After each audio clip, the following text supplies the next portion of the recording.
Beralih ke informasi lainnya, pemirsa, ratusan cadangan beras pemerintah yang disiapkan oleh pemerintah pusat melalui Perum Bulog tak terserap. Dari 3 kabupaten, hanya Oku Timur yang memanfaatkan program bantuan untuk warga terdampak bencana.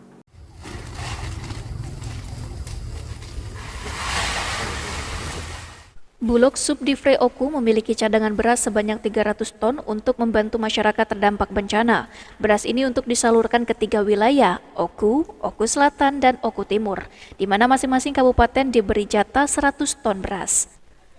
Sayangnya beberapa tahun terakhir stok cadangan beras dari pemerintah pusat untuk bencana tidak terserap, meski terkadang terjadi bencana, misalkan banjir. Padahal korban banjir, kata Kabulok Oku, Zulkhaidar, korban bencana banjir sudah masuk dalam kategori penerima bencana.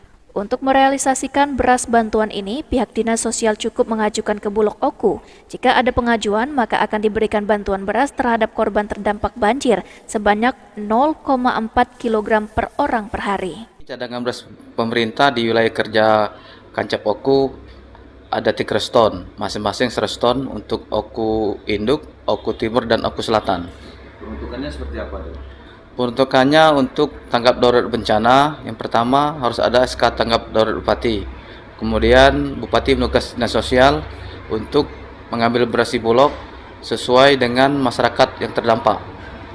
Di Kabupaten Oku kita ketahui kan ada beberapa kali banjir. Apakah hal ini sudah terjadi penyerapan, Pak? Untuk di Oku Induk belum ada penyerapan untuk beras CBP, sedangkan di Oku Timur sudah melakukan penyerapan. Hal ini, kata Kabulok, sudah disosialisasikan kepada pemerintah Kabupaten Oku, Oku Timur, dan Oku Selatan. Namun sejauh ini baru Oku Timur yang melakukan penyerapan sebanyak 10 ton beras.